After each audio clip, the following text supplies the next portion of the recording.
الحديث 28 عن أبي نجيح العرباض بن سارية رضي الله عنه قال: وعظنا رسول الله صلى الله عليه وسلم موعظة وجلت منها القلوب وذرفت منها العيون، فقلنا يا رسول الله كأنها موعظة مودع فأوصنا.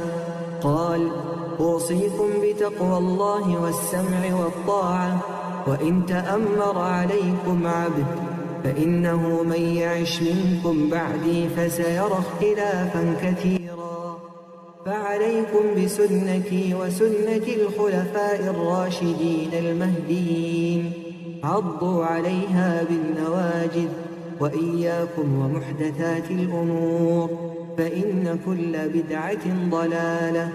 رواه أبو داود والترمذي، وقال: حديث حسن صحيح.